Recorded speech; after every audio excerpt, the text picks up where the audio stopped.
Et si on parlait de l'estime de soi? L'estime de soi, à mon sens, on n'en parle pas assez. Et surtout, on ne nous l'explique pas quand on est petit. Je vais vous donner un exemple concret. C'est l'histoire d'une petite fille. Cette petite fille, du coup, a grandi en étant critiquée. Elle a grandi en étant critiquée sur son physique et ce n'était pas des personnes au hasard qui l'ont critiquée, c'est sa propre famille. Elle entendait tous les jours, en fait, mais t'es moche, t'es grosse, arrête de manger, tu ressembles à rien, et j'en passe. Cette petite fille, du coup, elle a grandi vraiment en ne sachant pas ce que c'est l'estime d'elle-même. Pour elle, en fait, ayant grandi dans ce genre de paroles non bienveillantes, elle a toujours fait le rapprochement, en fait, à elle. Pour elle, effectivement, quand elle se regardait dans le miroir, elle n'était pas jolie. Ses rêves de princesse se sont transformés en cauchemars parce que quand elle a commencé à croire vraiment ce qu'on racontait sur elle, elle se voyait vraiment comme quelqu'un de moche, de grosse. Elle a vraiment en fait cru ce que les personnes de sa famille lui racontaient tous les jours. Et pour elle, ça s'est pas arrêté là pour cette petite, parce que du coup, ça a continué à l'école.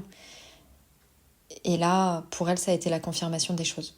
Pour elle, on a confirmé ce que sa famille disait, parce que forcément, quand les personnes qui sont censées t'aimer le plus au monde te dévalorisent autant, eh bien, tu y crois. Tu y crois.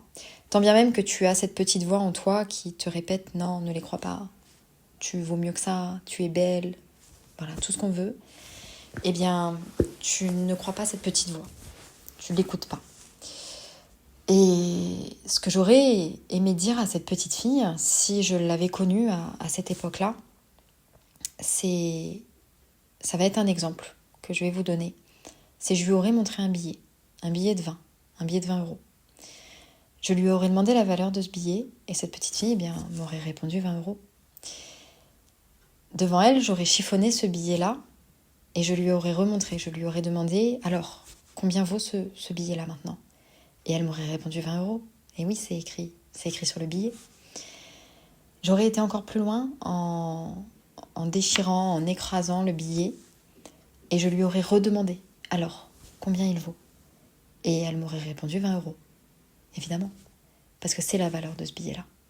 Et par là, j'aurais rebondi en lui expliquant, tu vois, ce n'est pas parce que ce billet, je l'ai chiffonné, c'est pas parce que ce billet, je l'ai mis par terre, je l'ai piétiné ou que je lui l'ai un peu déchiré sur le côté, qu'il ne vaut plus 20 euros.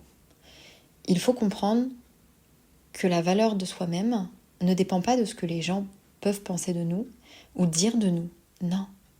Non, ça c'est leur propre parole, c'est leur propre interprétation. Mais ce n'est absolument pas la réalité. Notre valeur, notre estime de nous-mêmes, elle part de nous. Et il n'y a que nous qui pouvons placer le curseur, où on souhaite le placer. Et à cette petite fille, j'aurais aussi aimé lui dire, mais la petite voix que tu entends dans ta tête, qui te dit que tout ça ce n'est pas vrai, que tu es belle, intelligente, cette petite voix, elle vient de toi ou c'est quelqu'un qui te le dit quand même ? Et là aussi où j'aurais rebondi, je lui aurais bien expliqué que l'estime de toi part de toi. Et les gens qui t'aiment réellement, qui t'aiment sincèrement, qui veulent te voir grandir, évoluer dans la vie, n'auront jamais d'autre avis sur toi que ce qu'ils ont déjà. Ils ne baisseront jamais l'estime qu'ils ont de toi parce que quelqu'un t'a critiqué ou autre. Peu importe. Non. Les gens qui t'aiment vraiment te connaissent. Et ils voient ta valeur. Et ça, pour rien au monde, ça ne changera.